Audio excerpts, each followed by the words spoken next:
অব্রুকে বাঁচিয়ে চৌধুরী বাড়িতে নিয়ে আসে সুদীপা। বিস্তারিত জানতে হলে আমাদের সাথেই থাকুন। ব্যাস আমাদের পেজটিকে লাইক ফলো দিয়ে পাশে থাকুন। তাহলে কি হবে, ভিডিওটা ছাড়ার সাথে সাথে আপনাদের নোটিফিকেশন চলে যাবে এবং নিত্য নতুন কিন্তু এপিসোড দেখতে পারবেন।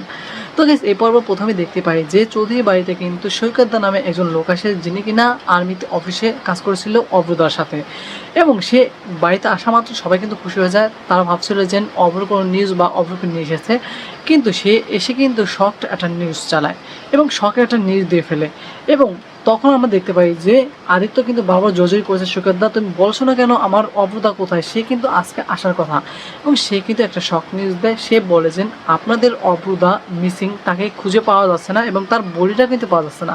এই নিউজটি পাওয়ার পর কিন্তু বড় মা অনেক শক্ত হয়ে যায় এবং সে কিন্তু মানতে না, সে কিন্তু পাগলের মতো হয়ে গেছে।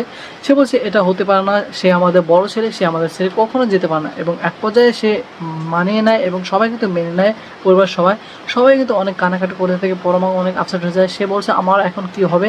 অন্যদিকে দেখতে পাই যে আমরা সুদীভাই কিন্তু মন্দিরে গিয়েছে তার পিসিমার কাছে, পিসিমার সাথে একই সাথে গিয়েছে মন্দির পুজো দিতে।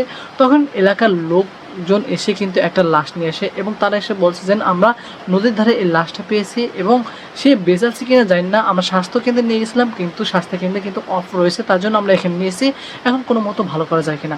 সুদীপা বলছে আমি দেখি। এবং সে কিন্তু পরীক্ষা নিরীক্ষা করার পর দেখতে পায় যে সে মানুষটা বেঁচে রয়েছে, কিন্তু সুদীপা কিন্তু অব্রকে এখন চেন না।